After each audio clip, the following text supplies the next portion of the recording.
یہ بانڈز کو تاخیر کا شکار کیا گیا, اور ان کا کنسرن یہ تھا اسٹیٹ بینک آف پاکستان کا بھی اور وزارت خزانہ کا بھی کہ یہی جو فارن انویسٹرز ہیں جو ہو سکتا ہے کہ آپ کے یورپ بانڈز میں پیسہ لگائیں, یہ یہاں سے پیسہ یا ادھر چلا جائے گا یا پھر یہ پیسہ ان کو نہیں ملے گا. ایک بہت بڑا سکینڈل ہے اگر آپ یہ بات کر رہے ہیں. مطلب ایک ہے کہ آپ سے کوتاہی ہو جائے, مثلا جو بھی پیسہ گورنمنٹ قرضہ لیتی ہے اس پر سود ادا کرتی ہے, واپس کرنا ہوتا ہے, ٹیکس پیئرز کی منی ہوتی ہے. اگر آپ کے پاس آپشن دیا جائے کہ آپ نے ایک قرضہ لینا ہے, اس پر 6-7% سود آپ نے ادا کرنا ہے اور ایک طرف 13-13.5% آپ کو ادا کرنا پڑے گا, تو ظاہر ہے کوئی بھی جو شعور انسان رکھتا ہے وہ تو سستے قرضے کی طرف جائے گا نا. تو یہ تو پھر بہت بڑا سکینڈل ہے کہ جو لوگ یہ فیصلہ جنہوں نے کیا کہ مہنگے قرضے لیے جائیں, اور جب آپ وہ قرضہ واپس کرتے ہیں ظاہر ہے ٹیکس پیئرز کی منی سے جاتا ہے, تو یہ تو پراپر ایک سکینڈل ہے. سکینڈل ہے, یہ کسی نے ڈیلیبریٹلی اس میں مال بنایا ہے یا پھر میں بالکل بھی میں کسی کے اوپر کوئی انگلی نہیں اٹھاؤں گا, کیونکہ نہ ہمارے پاس ایسی انفارمیشن ہے اور نہ ہم اس چیز کو ثابت کر سکتے ہیں کہ مال بنایا یا نہیں بنایا. حکومت کے پاس 2 پالیسی چوائسز تھی. ایک پالیسی چوائس جو بجٹ میں بھی ریفلیکٹڈ تھی کہ آپ یورو بانڈ کے ذریعے $3 ارب کا قرضہ لیجیے, اور یہ جو قرضہ یورو بانڈ کے ذریعے آپ لیتے ہیں 5 سال 7 سال یا 10 سال کے عرصہ میں آپ نے واپس کرنا ہوتا ہے.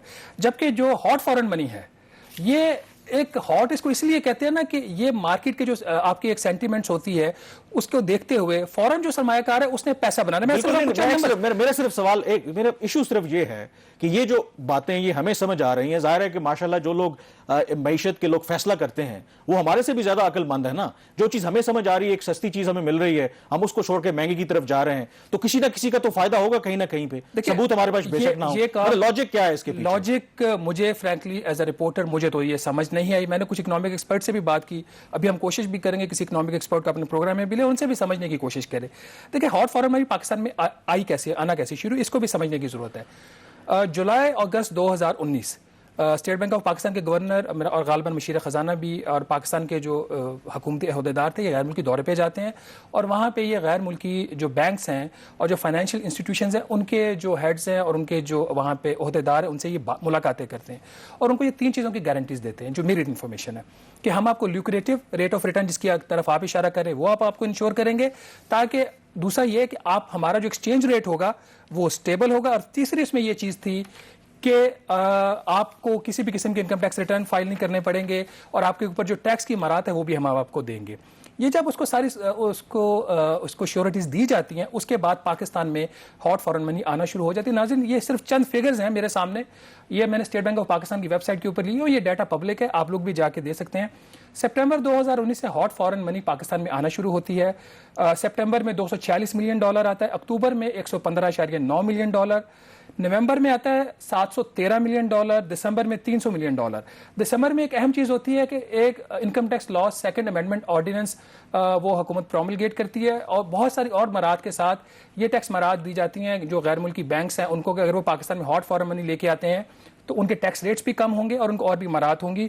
تو جنوری میں $1.44 ارب $1445 ملین کی ہاٹ فارن منی پاکستان میں آتی ہے. فروری میں یہ تقریباً $500 ملین مزید آتا ہے.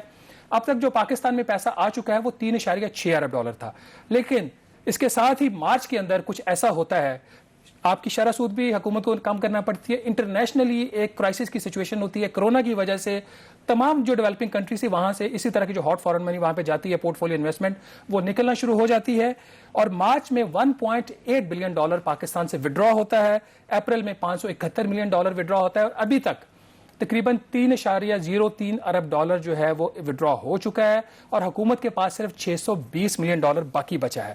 اس حوالے سے جب ہم نے اسٹیٹ بینک آف پاکستان سے بھی بات کی اور کیا اس کو پاکستان کی اکانومی کو نقصان کیا ہو رہا تھا جس کی طرف ابھی کامران بھی اشارہ کر رہے تھے, اگر ہم یورو بانڈ فلوٹ کرتے تو ہمیں اس کے اوپر جو منتھلی انٹرسٹ دینا پڑتا, اور اس کے مقابلے میں جو ہاٹ فارن منی پاکستان ہے اس کا جو فرق ہے وہ ماہانہ تقریباً $25 ارب کا بنتا ہے. یہ صرف ہاٹ فارن منی کے اوپر فرق ہے. چونکہ ہم نے شرح سود بھی پاکستان کے اندر زیادہ رکھی تو ہمارے جو ڈومیسٹک قرضے تھے جو ہم نے ہماری اپنی بینکوں سے وزارت خزانہ ہر سال لیتی ہے, چونکہ اس کی بھی بجٹ کی ضرورت ہوتی ہے, اس کے اوپر بھی جو شرح سود تھی ہمیں زیادہ دینا پڑی, تو ایک تخمینے کے مطابق 13% کے اوپر ہمیں کم از کم $240 ارب اضافی دینا پڑا. کامران مارکیٹ کیا ایکسپیکٹ کر رہی تھی؟ جب 13.25% شرح سود تھی تو مارکیٹ کیا ایکسپیکٹ کر رہی تھی کہ شرح سود کیا ہونی چاہیے؟ یہ ایک mid year budget review report ہے وزارت خزانہ نے فیڈرل کیبنٹ میں پیش کی ہے. اس کے اندر یہ بتاتے ہیں کہ دسمبر 2019 میں جب شرح سود آپ کی 13.25% تھی, جو PIB پاکستان انویسٹمنٹ بانڈ ہے وہ بھی وزارت خزانہ جاری کرتی ہے اور اس سے بھی قرضہ اٹھاتی ہے, 13.25% شرح سود ہے اسٹیٹ بینک آف پاکستان نے ڈٹرمن کی. اور جو بینکس ہیں وہ کس کے اوپر پاکستان کو قرضہ دے رہے ہیں, حکومت پاکستان کو جو 3 سال کا قرضہ تھا وہ دے رہے تھے 11.6% کے اوپر, 5 سال کا دے رہے تھے 10.9% کے اوپر, اور 10 سال کا قرضہ دے رہے تھے 11%. مطلب یہ کہ جو مارکیٹ تھی وہ ایکسپیکٹ کر رہی تھی کہ حکومت شرح سود کم کرے گی, اور حکومت نے شرح سود نہیں کم کی. ہماری یہ ناظرین ہمیشہ یہ کوشش رہی ہے کہ جب بھی ہم اس طرح کوئی سٹوری کریں, ہم وزارت خزانہ سے بھی رابطہ کرتے ہیں اور اسٹیٹ بینک آف پاکستان سے بھی رابطہ کرتے ہیں. اسٹیٹ بینک آف پاکستان کو میں نے سوالات بھیجے تھے 23 اپریل کو, جو کہ آج سے تقریباً 5 ہفتے پہلے, اور آج تک ان سوالات کا جواب ہمیں نہیں ملا. ہم نے جو سوالات اسٹیٹ بینک آف پاکستان سے پوچھے تھے وہ یہ تھے کہ کیا governor state bank of Pakistan نے اگست سے لے کر دسمبر 2019 کے درمیان جو غیر ملکی دورے کیے, ان کی کسی جو بینکس ہیں فارن بینکس, ان کے کسی اور جو فائنینشیل انسٹیٹیوشنز ہیں کسی کے ساتھ ملاقاتیں ہوئی, اگر ہوئی تو اس کی تفصیلات دی جائیں. دوسرا ہمیں ان سے جو سوال تھا کہ یہ جو 3.6 ارب ڈالر پاکستان میں سرمایہ کاری ہوئی اس کی ہاٹ فارن منی کی شکل میں, اس میں جو آپ کی بلیک راک انویسٹمنٹ کمپنی ہے, JP مورگن ہے, سٹی بینک ہے, ان کی کتنی سرمایہ کاری تھی. اور تیسرا, کیا گزشتہ سال سپٹمبر میں اسٹیٹ بینک آف پاکستان نے حکومت پاکستان سے اس بات کی سفارش کی تھی کہ آپ جو ہاٹ فارن منی پاکستان میں آئے گی اس کے اوپر جو ٹیکس مراد دیں. تو ہمیں آج تک اس کا جواب نہیں ملا. کامران کو سوال ہم نے بھیجے تھے وزارت خزانہ کو بھی, وہ بھی ہم نے پچھلے ہفتے کو بھیجے تھے, پورا ہفتہ آلموسٹ ہونے والا, جواب نہیں ملا.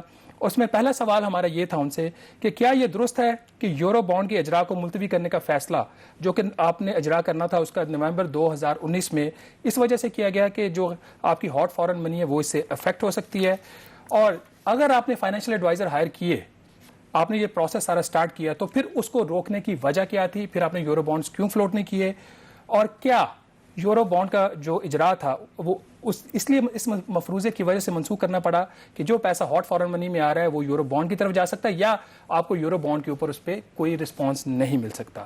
تو کامران یہ ہے وہ ساری صورتحال جس کے اوپر ہم نے آج کوشش کی ہم یہ ایشو سامنے لے کے آئے. یہ حکومت پاکستان کا کام ہے کہ وہ چیز کو دیکھے کہ سستا اور لانگ ٹرم قرضہ ہم نے کیوں چھوڑا اور ایک مہنگا اور شارٹ ٹرم قرضہ ہم نے کیوں لیا. ناظرین یہاں پہ ہم ایک چھوٹی سی بریک لیں گے. جب بریک کے بعد واپس آئیں گے تو ہمارے ساتھ موجود ہوں گے ڈاکٹر زبیر خان صاحب, ان سے پوچھیں گے اس ایشو کے اوپر وہ کیا کہتے ہیں, کیونکہ وہ بھی اس ایشو کو لے کر کافی حد تک آگے جا چکے ہیں. Stay with us. جی, بریک کے بعد ایک دفعہ پھر آپ کو خوش آمدید کہتے ہیں. بریک سے پہلے ہم ذکر کر رہے تھے کہ ہاٹ فارن منی کے حوالے سے اور کس طرح سے جو یورو بانڈ یعنی کہ جو سستے قرضے حکومت پاکستان لے سکتی تھی شہباز صاحب کے مطابق وہ آپشن پہ ہم نے غور نہیں کیا اور ہاٹ فارن منی کی طرف گئے, جس کی وجہ سے ہماری معیشت کو نقصان ہوا. ہمارے ساتھ اس وقت موجود ہیں ڈاکٹر زبیر خان صاحب, یہ منسٹر رہے ہیں کامرس کے اور پاکستان کی معیشت پر بڑی گہری نظر رکھتے ہیں. بہت شکریہ ڈاکٹر صاحب. ڈاکٹر صاحب, آپ کا کیا موقف ہے؟ ایک تو ہاٹ فارن منی جیسے ہی انٹرسٹ ریٹ نیچے آیا اس کے بعد ہاٹ فارن منی تو جس طرح آئی تھی اس طرح چلی بھی گئی, اور اب جیسے شہباز نے ذکر کیا کہ اس سال ہم نے جو $3 بلین کے یورو بانڈ لانچ کرنے تھے اس میں بھی تاخیر ہے, گورنمنٹ کے پاس کوئی کلیئر وضاحت نہیں ہے. تو آپ اس ساری پالیسی کو کس طرح سے دیکھ رہے ہیں؟ یہ کیا کوئی بہت بڑا سکینڈل ہے آپ کی نظر میں؟ جناب, یہ بالکل یہ ایک پاکستان کی صرف اکنامک تاریخ میں ایک بہت بڑا ایک ایسے ایک مشکوک ایسی پالیسی انہوں نے بنائی. جو دیکھیں نا, اول تو انٹرسٹ ریٹ کو بڑھانا جو تھا وہ اگر معیشت کو ضرورت اس کی ہوتی اور اس کی وجہ سے ہاٹ منی آتی تو پھر بھی ہم کہہ سکتے ہیں, لیکن اس انٹرسٹ ریٹ کو بڑھانے سے ہماری معیشت بالکل بیٹھ گئی, وہ سب کے سامنے ہے, اور وہ اس کا انفلیشن کو کنٹرول کرنے میں بھی کوئی کردار نہیں رہا. انفلیشن برقرار رہی. یہ تو ابھی کووڈ-19 کی وجہ سے بعد میں انفلیشن کم ہوئی ہے. تو جو انٹرسٹ ریٹ کو بڑھانا تھا اس کا سارا مقصد ہی یہی تھا کہ وہ بیرونی ہاٹ منی کے لیے ایک لوکریٹو اور ایک مفید وہ انویسٹمنٹ کے وہ ذریعے بنائے. اور یہ پیسہ جب آتا ہے تو ہاٹ منی اس کو کہتے ہی اس لیے ہے کہ یہ اپنی مرضی سے جب چاہے واپس چلا جاتے ہیں یہ پیسہ. آپ دیکھیں کہ اگر اس کی جگہ, میں نے بار بار اس وقت کہا تھا کہ اگر اس کی جگہ ہم یورو بانڈ مارکیٹ میں چلے جاتے اور لانگر ٹرم زیادہ دیر کے لیے آپ قرضہ لیتے, اس سے کم شرح پر ہمیں ملتی, پاکستان کو کم پیسے بھرنے پڑتے, اور اس کی وجہ سے ہماری جو فارن ایکسچینج مارکیٹ ہے اور اسٹاک مارکیٹ کے اوپر جو اس کا اثر ہونا تھا وہ بھی جو رسک فیکٹر تھے وہ بھی نہ ہوتے. تو میرا خیال میں تو یہ جو جان بوجھ کر ایک ایسی پالیسی کو اختیار کرنا اور اس کے اوپر یہ میں 1.5 سال سے اس کی تنقید کر رہا ہوں, یہ جب سے یہ پالیسی بننے کے اس کے ارادے بند ہو گئے تھے میں تب سے کر رہا ہوں. اچھا ڈاکٹر صاحب یہ بتائیے گا کہ جب وزارت خزانہ اور اسٹیٹ بینک آف پاکستان اس بات کا فیصلہ کرتا ہے کہ اس نے ہاٹ فارن منی کو پریفرنس دینی ہے, تو اس کا کوئی تو فائدہ ہوگا نا کہ کیوں وزارت خزانہ اور اسٹیٹ بینک آف پاکستان 13.5% کے اوپر ہاٹ فارن منی لے رہا ہے, اور جو یورو بانڈ ہے اس کا وہ ہو سکتا ہے 7 یا 8% کے اوپر ہوتا, تو کچھ تو ہاٹ فارن منی کا فائدہ ہوتا نا جس کی وجہ سے اس کو پریفرنس دی جا رہی ہے. دیکھیے کامران, بات یہ ہے کہ 2 قسم کے فائدے ہوتے ہیں. ایک ہوتا ہے جو قومی مفاد ہوتی ہے, قوم کو اس میں کیا فائدہ ہے, نیشن کو کیا فائدہ ہے, اور ایک ہوتی ہے ذاتی مفاد. یہاں پر یہ مشکوک پالیسی مشکوک بنتی ہی اس لیے ہے کہ اس میں قومی مفاد تو نہیں تھے, وہ ہم نے دیکھ لیے. آپ دیکھیں نا کہ جو لوگ یہاں پر پیسہ لا رہے تھے وہ کن شرائط پر لا رہے تھے. باہر ان کو قرضے مل رہے تھے 2% پر 2% پر باہر ان کو مل رہے تھے, یہاں پر وہ 13.25% کما رہے تھے اور ان کو سوورن گارنٹی تھی. اب دوسری طرف آپ یہ دیکھیں کہ جو پاکستان ہے اس کو اگر فارن ایکسچینج کی ضرورت تھی بھی اپنی ریزروز کو بڑھانے کے لیے, تو میں اسی کے لیے کہہ رہا ہوں کہ اگر ہم یورو بانڈ مارکیٹ میں جاتے اور یہ قرضے ہم باہر لانگر ٹرم پر زیادہ مدت کے لیے. ڈاکٹر صاحب یہ بالکل آپ ٹھیک کہہ رہے ہیں. بریک سے پہلے میں بھی یہی ذکر کر رہا تھا کہ آپ کے پاس آپشن ہے, ایک طرف سستے قرضے لینے کے لیے, ایک طرف مہنگے قرضے لینے کے لیے, اور یقیناً کوئی بھی جو شعور رکھنے والا انسان ہے وہ سستے قرضوں کی طرف جائے گا. آپ نے قومی مفاد کی بھی بات کی ہے, یہ فیصلے پھر کہاں پہ ہو رہے ہیں؟ کیونکہ جو اکنامک ٹیم بھی ہے, ہمیں پتا ہے, یہ گورنمنٹ بھی کہتے ہیں کہ تمام ادارے سیم پیج پہ ہیں, تو اس کا کون ذمہ دار ہے؟ وزیراعظم عمران خان بھی خود کہتے ہیں کہ میں خود ذمہ دار ہوں ان تمام فیصلوں کا. کیا عمران خان صاحب کو ان تمام فیصلوں کی امپلیکیشن کا اندازہ ہے؟ بالکل ہے جناب. دیکھیے میں نے تو آپ کو پتا ہے کہ سپریم کورٹ میں ایک پٹیشن داخل کی ہوئی ہے اور وہ ابھی تک لگی نہیں ہے, لیکن سپریم کورٹ کے میز کے اوپر ہے. اس میں نے اس بات کو اٹھایا تھا اور میں نے کہا تھا کہ اس میں جو بھی ہو رہا ہے پس منظر وہ سامنے لایا جائے اور اس کی انویسٹیگیشن کی جائے. ہمیں چاہیے کہ اسٹیٹ بینک کو چاہیے کہ قوم کے سامنے ان تمام انویسٹرز کے نام بتائے جنہوں نے اتنے بڑے فائدے پر یہاں پر پاکستان میں ہاٹ منی سے فائدہ اٹھایا. اب یہ دیکھنا یہ ہوگا کہ یہ کیا وہ لوگ ہیں جن کے ساتھ ان کی بزنس انٹرسٹ ہے یا ان کے ساتھ تعلقات ہیں یا ان کو جاننے والے ہیں. یہ دیکھیں تمام اداروں کی بات. ڈاکٹر صاحب آپ سمجھتے ہیں کہ کیا جو ہاٹ فارن منی پاکستان میں آئی ہے اس کا فورینزک آڈٹ ہونا چاہیے؟ فورینزک آڈٹ کی ضرورت نہیں ہے جناب, یہ اسٹیٹ بینک میں اس کی ریکارڈ ہوگا کہ کس نے پر یہ تو. لیکن اسٹیٹ بینک تو اس میں پارٹی ہے نا, تو کوئی انڈیپینڈنٹ اس کی ایویلویشن نہیں ہونی چاہیے؟ ایویلویشن بھی ہونی چاہیے, لیکن صرف یہ ڈیٹا جب سپریم کورٹ مانگے گا تو چیز سامنے آ جائے گی. میں تو یہ کہہ رہا ہوں کہ یہ ڈیٹا جو ہے سامنے لائے. یہ فورینسک آپ جو کہہ رہے ہیں نا انویسٹیگیشن, ہم نے دیکھ لیا کہ یہ تو بار بار یہ انویسٹیگیشن کی جا رہی ہے, یہ پردہ ڈالنے کے لیے کی جا رہی ہے, یہ ان کو انکشاف کرنے کے لیے نہیں کی جا رہے. تو میں تو فورینسک یہ جو ہماری انسٹیٹیوشن کی ریکوائرمنٹ ہے ڈیٹا کی, وہ اسی میں سب کچھ موجود ہے. یہ جب ایک ہائی کورٹ یا سپریم کورٹ اس کو مانگے گی تو چیز سامنے آ جائے گی. یہ سپریم کورٹ کا کام ہے, وہاں پر میری پٹیشن پڑی ہوئی ہے. ڈاکٹر صاحب اگر آپ سادہ الفاظ میں بتا سکیں کہ اگر ہم نے 13.5% کے اوپر ہاٹ فارن منی پاکستان میں لے کے آئے اور اس کے بدلے میں ہم یورو بانڈ فلوٹ کرتے کوئی 8% کے آس پاس, تو ہمیں کتنی سیونگ ہوتی اور پاکستان کی اکانومی کو کتنا فائدہ ہوتا؟ دیکھیں جناب, صرف یہاں پر نقصان کی بات نہیں ہے. یہ دیکھیں نا 4-5% جب فرق ہوا اور وہ جب پیسے آئے تھے $2 بلین آئے اور وہ تقریباً 6 مہینے یا 9 مہینے یہاں پر رہے وہ پیسے, تو آپ اس سے بڑے آسان طریقے سے یہ کیلکولیٹ کر سکتے ہیں کہ اس میں کتنا ہمیں نقصان ہوا. لیکن اس سے بڑا نقصان یہ ہوا کہ جب ان کو یہاں پر لانے کے لیے, ان کو فائدہ دینے کے لیے فارنرز کو ہم نے انٹرسٹ ریٹ کو بڑھایا, تو ہم نے پاکستان کی تمام معیشت کو بند کر دیا. اس کا جو نقصان ہوا تمام پرائیویٹ سیکٹر کو اور اس کی وجہ سے ریونیوز کو گورنمنٹ کا, یہ تو بے تحاشا. لیکن ڈاکٹر صاحب آپ کو لگتا ہے کہ جو ہائی انٹرسٹ ریٹ ہے اس کو رکھنے کی بڑی وجہ ہاٹ فارن منی تھا, یا آپ کا IMF کا پروگرام بھی تھا نا کہ آپ نے جو اسٹرکچرل ریفارمز کرنی تھی اس کی ایک بہت بڑی ریکوائرمنٹ جو تھی وہ انٹرسٹ ریٹ کو ہائی کرنا تھا تاکہ انفلیشن کو کنٹرول کرنا. تو از اٹ فیئر کہ ہم تمام الزام یہ لگا دیں کہ انٹرسٹ ریٹ کو اس لیے ہائی رکھا گیا تاکہ ہاٹ فورن منی آئے ملک میں؟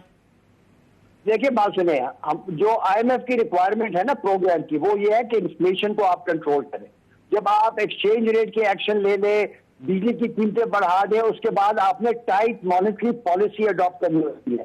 پاکستان میں ٹائٹ مانیٹری پالیسی کے لیے ٹوٹل لیکویڈیٹی، جو پوری منی سپلائی کی جو گروتھ ریٹ ہے اس کو کنٹرول کرنا تھا.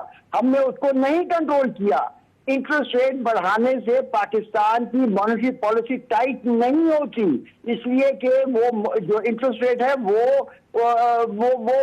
کریڈٹ جو پرائیویٹ سیکٹر استعمال ہی نہیں کرتا اسپینڈنگ کے لیے. تو ہم نے یہ دیکھنا ہے کہ جو ان کے مقصد تھا جو آئی ایم ایف کا تھا وہ تھا انفلیشن کو کنٹرول کرنا. اس کے میں بالکل حق میں ہوں. وہ سارے ملک یہ کہے گا کہ ہاں جناب انفلیشن کو کنٹرول کر رہا ہے. اس کے لیے منی سپلائی کو کنٹرول کرنا تھا. آپ دیکھیں M2 کی گروتھ ریٹ کتنی اونچی رہی ہے، اسی لیے انفلیشن چلتی رہی. اور وہ جو منی سپلائی کی گروتھ ریٹ ہائی تھی وہ اس لیے کہ حکومت چلتی رہی، وہ اپنی بوروئنگ کرتی رہی بینک سے. بہت شکریہ ڈاکٹر صاحب، بہت شکریہ آپ کے ویوز کا. ناظرین، بات بالکل سامنے ہے. ہم نے آپ کے سامنے دونوں جو فیصلے تھے حکومت کے یورو بانڈ نہ لینے کے، اس کے جو نقصانات، اور جو پاکستان میں ہاٹ فورن منی اس کے جو نقصانات ہیں، وہ ہم نے آپ کے سامنے رکھ دیے ہیں. ہم نے کسی کے اوپر بھی انگلی نہیں اٹھائی. دونوں فیصلے عوام کے سامنے ہیں. ڈیٹا جیسے ڈاکٹر زبیر صاحب نے بھی کہا اسٹیٹ بینک آف پاکستان کے پاس ہے. اگر کوئی حکومتی ادارہ، کوئی پاکستانی ادارہ اس کی انویسٹیگیشن کرنا چاہے اور اسٹیٹ بینک آف پاکستان خود چاہے کہ یہ جو معاملہ ہے اس کو ٹرانسپیرنٹلی لوگوں کے سامنے لایا جائے، تو اس کو سامنے لائے اور اس چیز پہ بتائے کہ ہمیں اس کا فائدہ کیا ہوا، آخر ہم نے ایک چھوٹے سے فائدے کے لیے اتنا بڑا اکانومی کا نقصان کیوں کیا. اس کے ساتھ ہی ہم یہاں پہ ایک چھوٹی سی بریک لیں گے. بریک کے بعد جب واپس آئیں گے تو بات کریں گے بھارت اور چین کے درمیان سرحدی تنازع پر. اسٹے ود اس. ناظرین، 5 مئی کو بھارت اور چین کی فورسز کے درمیان لداخ کے مقام کے اوپر جھڑپیں سٹارٹ ہوتی ہیں، اور جس میں کہا یہ جا رہا ہے کہ 11 اس پہ جو ان کے فوجی ہیں وہ زخمی ہوتے ہیں. منگل کے روز بھارت کے جو وزیر اعظم ہے نریندر مودی، وہ تینوں سروسز چیفز کے ساتھ میٹنگ کرتے ہیں، اور جو تجزیہ کار ہے ان کا اس بات کا خیال ہے کہ اس دفعہ لگ یہ رہا ہے کہ 2017 کے بالکل برعکس ہو سکتا ہے کہ چین اور بھارت کے درمیان یہ جو چھوٹی چھوٹی سرحدی جھڑپیں ہیں یہ کسی بڑے تنازع کی وجہ بن سکتی ہیں. کامران، بھارت اور چین لداخ کے مقام پر اگر وہاں پہ کچھ ہوتا ہے تو اس کی پاکستان کے لیے کیا اہمیت ہے اور اس کا بیک گراؤنڈ کیا ہے؟ کیوں اتنی یہ سڈنلی یہ چیزیں امپورٹنٹ ہو رہی ہیں اور یہ سڈنلی سامنے آنا شروع ہو گئی ہیں؟ دیکھیں، پاکستان کے لیے تو امپلیکیشنز ضرور ہے، لیکن اس پہ بعد میں بات کریں گے، کیونکہ یہ ایسا ایشو ہے، ایک پیچیدہ ایشو بھی ہے، اور لوگوں کا جاننا بھی ضروری ہے کہ اصل تنازع ہے کیا. کیونکہ بہت سے لوگوں کے خیال میں جو بھارت کا جو تنازع ہے، زمینی تنازع کشمیر پہ بات کرتے ہیں، وہ شاید پاکستان کے ساتھ ہی. ایسا نہیں ہے. بھارت کا کم و بیش تمام جو اس کے نیبرنگ کنٹریز ہیں ان کے ساتھ تنازع ہے، اور چین بھی ایک ایسا ملک ہے جس کا ان کے ساتھ سرحدی تنازع ہے. موجودہ صورتحال کیا ہے اس سے پہلے جاننا ضروری ہے کہ اصل تنازع ہے کیا. کیونکہ بھارت اور چین کے درمیان کئی عرصے سے یہ سرحدی تنازع ہے، اور 1962 میں دونوں ملکوں کے درمیان جنگ بھی ہو چکی ہے. جو ان کا مشترکہ بارڈر ہے یہ کوئی تقریباً 3500 کلومیٹر بنتا ہے، اور بیشتر جو یہ سرحدی علاقہ ہے یہ ان مارکڈ ہے. مطلب ہے کہ اس کی کوئی حد بندی نہیں ہے. دونوں ممالک بسا اوقات یہ دعویٰ کرتے ہیں کہ یہ ان کا علاقہ ہے. کبھی چین یہ دعویٰ کرتا ہے، کبھی بھارت یہ کرتا ہے. اور یہ جو سرحد اتنی بڑی ہے کہ ایک طرف جموں کشمیر، ہماچل پردیش، اتراکھنڈ، سکم اور اروناچل پردیش میں جو انڈیا سے ملتی ہے. اسی طرح سے اگر ہم جیسے میں نے ذکر کہا کہ اس کی کوئی حد بندی نہیں ہے، اور اس وجہ سے بھی اکثر اوقات اس میں مسائل پیدا ہوتے رہتے ہیں.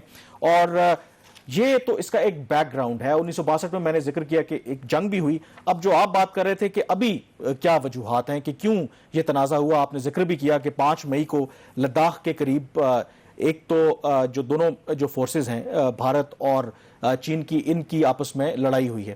اور جو مزے کی بات ہے، ان کی جو آپس میں کشیدگی ہے، ان لائک کہ لائن آف کنٹرول پہ پاکستان اور بھارت کے درمیان جو گولہ باری ہوتی ہے اور دوسرا ویپن استعمال ہوتا ہے، وہ لاتوں اور موقعوں اور گھوسوں سے ان کی لڑائی ہوتی ہے. اور یہ بڑی عجیب بات ہے کہ شاید 67 کے بعد وہاں پر کوئی گولی نہیں چلی اس بارڈر پہ. جب بھی کوئی تنازع ہوا تو عمومی طور پر ہاتھا پائی ہوئی. اس کی بھی کہتے ہیں کہ ایک بہت یا تو انڈرسٹینڈنگ ہے دونوں ملکوں کے درمیان کہ تنازع کو ایک بہت زیادہ بڑھ چڑھ کر پیش نہیں کرنا. اور ہمیشہ کیونکہ دونوں ملک آپ کو پتا ہے کہ بہت بڑی ابھی ہوا کیا ہے وہاں پہ اور آگے اس کے ہمیں کیا مسائل؟ دیکھیں، ایک تو ذکر کیا نا کہ 5 مئی کو جو لداخ میں واقعہ ہوا، اب اس کے 2 ورژن ہیں.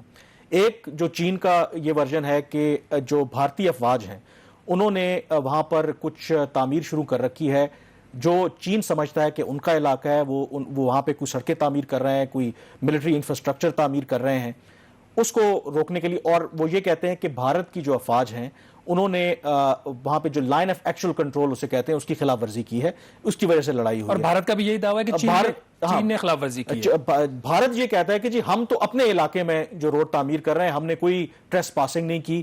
اور جو ان کے کامنٹیٹرز ہیں، سرکاری ان کا بیان نہیں ہے، وہ یہ کہتے ہیں کہ چین کیونکہ اس وقت امریکہ کے دباؤ میں ہے کہ کرونا وائرس کو جس طریقے سے انہوں نے مس ہینڈل کیا ہے، جو ان پر الزامات بھی لگ رہے ہیں، اس سے توجہ ہٹانے کے لیے جو چین ہے یہ بھارت کے ساتھ اپنی جو سرحد ہے وہ گرم کر رہا ہے. لیکن میرے خیال میں جو انڈیپینڈنٹ ویو ہے اس حوالے سے، اس کو صرف آپ سرحدی تنازع نہ لیں کہ بھارت اور چین کے درمیان، اس کی ایک لارجر پکچر ہے.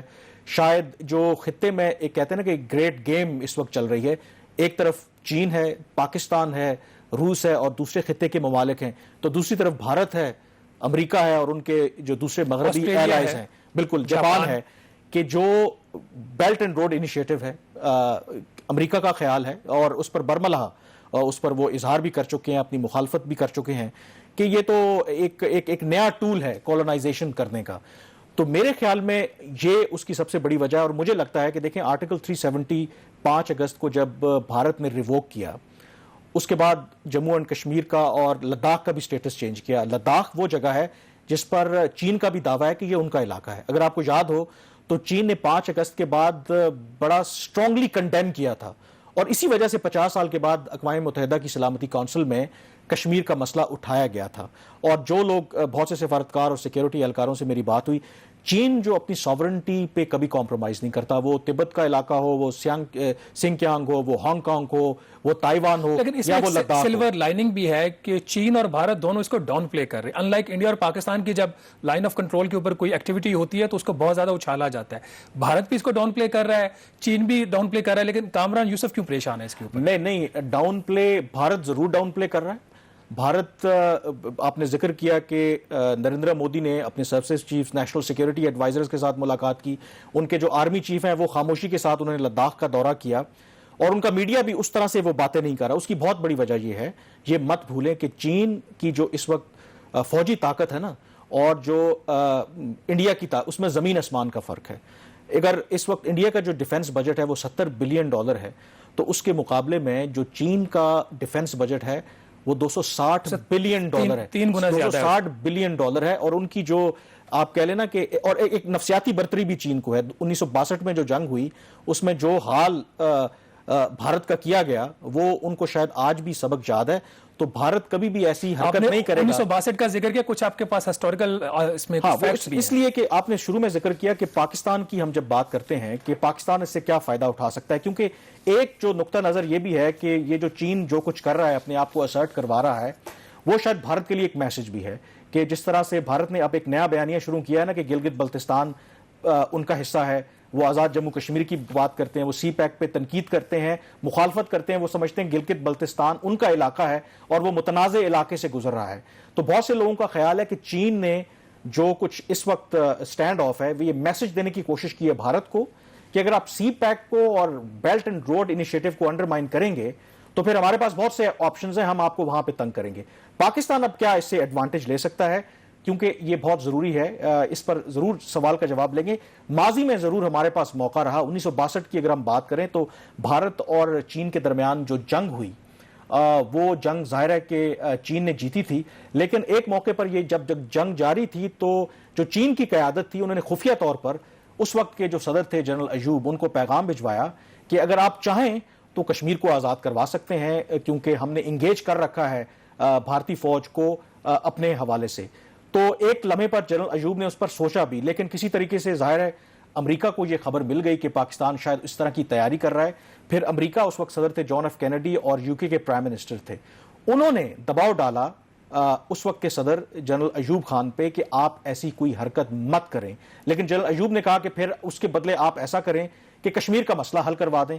ان کو وہ لارا لگا دیا گیا. جب جنگ ختم ہو گئی تو اس کے بعد جب صدر ایوب نے امریکہ اور برطانیہ سے کہا کہ اب یہ مسئلہ کشمیر حل کروائیں تو انہوں نے یہ کہہ کے معذرت کر لی کہ اب جو نہرو ہیں اس وقت کے وزیر اعظم وہ اتنے کمزور ہو گئے ہیں شکست کے بعد چین سے جنگ میں کہ وہ کشمیر کے مسئلے پر کوئی بڑا فیصلہ نہیں کر سکتے. اور اس کے بعد یہ بات ریکارڈ پہ ہے کہ جنرل ایوب بسا اوقات افسوس کا اظہار کرتے تھے. انہوں نے وہ موقع گوایا اور خود CIA کے ایک سابق اہلکار ہیں بروس ریڈل, انہوں نے ایک کتاب لکھی, اس میں انہوں نے اس بات کا انکشاف کیا کہ شاید پاکستان کے پاس 1962 میں وہ ایک سنہری موقع تھا کہ وہ کشمیر کو آرام سے آزاد کروا سکے تھے, لیکن شاید اس موقع سے ہم نے فائدہ نہیں اٹھایا. یہاں پر ایک بریک پہ جائیں گے اور بریک کے بعد سینیٹر مشاہد حسین ہمیں جوائن کریں گے اور ان سے اس بھارت اور چین کے درمیان یہ جو تنازع ہے اس پر بات کریں گے. سو اسٹے ود اس.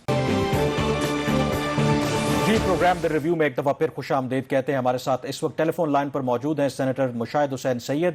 یہ چیئرمین ہے سینٹ کی جو فارن ریلیشنز کی کمیٹی ہے اور ویسے بھی اس خطے کے جو اسٹریٹجک ایشوز ہیں بہت گہری نظر رکھتے ہیں ان پر. تو مشاہد صاحب, ہم ذکر کر رہے ہیں کہ بھارت اور چین کے درمیان یہ جو سرحدی تنازع چل رہا ہے, آپ اسے کیسے دیکھ رہے ہیں؟ کیا آپ کو لگتا ہے کہ یہ ایک معمول کا جو جھگڑا ہوتا ہے یا کشیدگی ہے, یا یہ کسی بڑے تنازع کی شکل اختیار کر سکتی ہے؟ آپ کی کیا ریڈنگ ہے؟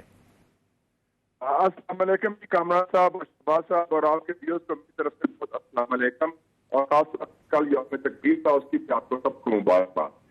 میرا خیال یہ ہے کہ اس کے دو جزو ہیں, کشیدگی ضرور ہے لیکن میرا نہیں خیال کشیدگی زیادہ بڑھے گی یا یہ بڑا تنازع بن جائے گا.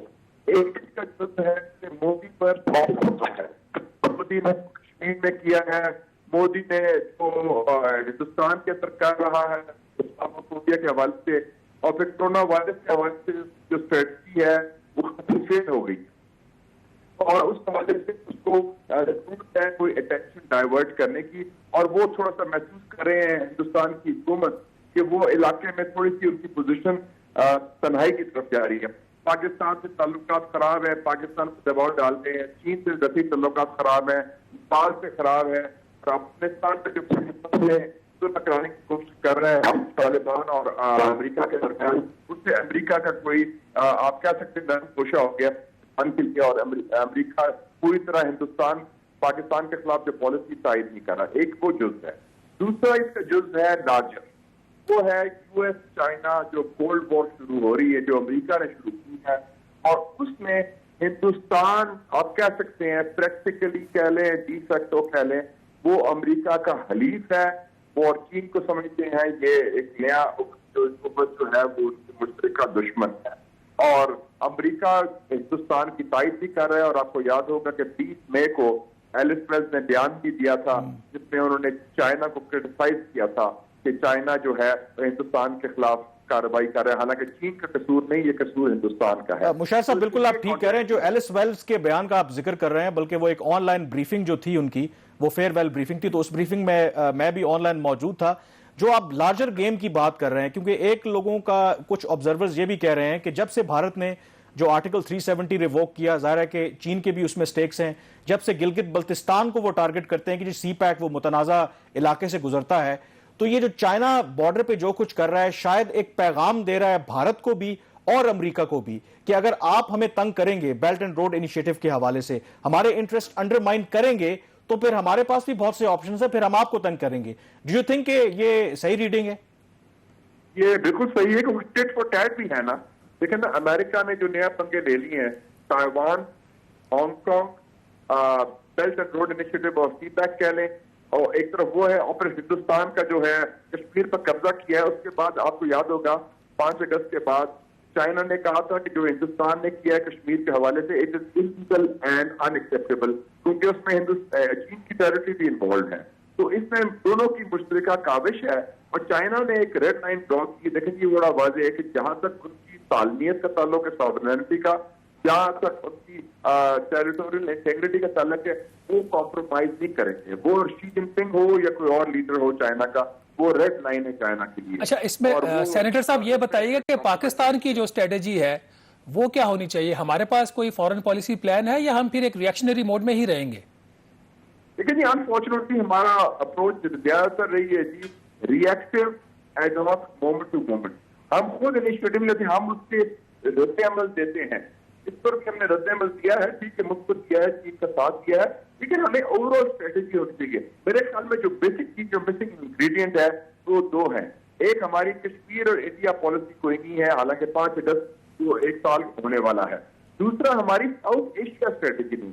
South Asia is not India and Pakistan. South Asia میں نیپال جاتا ہے، بنگلہ دیش، سری لنکا، مالدیز، بھوٹان، افغانستان. آپ دیکھیں نا، نیپال جو چھوٹا سا ملک ہے اس کے ساتھ ہندوستان کے تنازع کھڑا ہو گیا ہے، اور وہ انہوں نے چین کے ساتھ قربت کر دی ہے. پہلی دفعہ بنگلہ دیش کی گڑبڑ ہوئی ہے ہندوستان کے ساتھ یہ سٹیزنشپ امینڈمنٹ ایکٹ کے اوپر. تو ہمیں، اور سری لنکا ویسے بھی ہندوستان کے ہاتھ سے نکلے جب سے راجا پکسے وغیرہ کی حکومت آئی ہے. تو یہ ایک مشاہد صاحب، یہ پرائم منسٹر عمران خان بھی کئی دفعہ کہہ چکے ہیں کہ بھارت جو ہے وہ فالس فلیگ آپریشن کر سکتا ہے.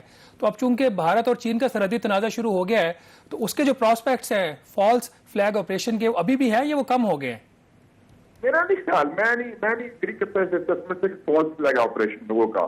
تو انڈیا سائیکولوجیکل پریشر ڈالے گا، کیونکہ آپ کو معلوم ہے کہ لاسٹ ٹائم کہ پلوامہ کے بعد کیا ہوا تھا، بالا کوٹ میں جو انہوں نے حملہ کیا پاکستان پر حملہ تھا نا جی، اور ہم نے اس کا منہ توڑ جواب دیا. ہم نے 2 جہاز گرائے، ابھی نندر کو پکڑا، پھر اس کو چھوڑ بھی دیا، اور ہم نے شو کر دیا کہ ہمارے میں ہمت بھی ہے اور صلاحیت بھی ہے کہ ہندوستان کا فوجی کارروائی کا جواب دے. تو میرا نہیں خیال وہ یہ پنگا لیں گے. ان کو پتا ہے کہ چلے، بہت شکریہ مشاہد صاحب، آپ نے اپنا ویلیوبل ان پٹ دیا. بالکل یہ آپ کی اسیسمنٹ کہ شاید کوئی فالس فلیگ آپریشن نہ ہو، لیکن یہ بات یاد رکھیں کہ مودی کے بارے میں جو بڑا انپریڈکٹیبل ہے. آرٹیکل 370 لوگ کہتے ہیں جی وہ نہیں کریں گے، پلوامہ ہوا، اس کے بعد بالا کوٹ نہیں وہ کریں گے. تو بہت سی ایسی چیزیں جو ماضی میں نہیں ہوئیں وہ انہوں نے کی ہیں.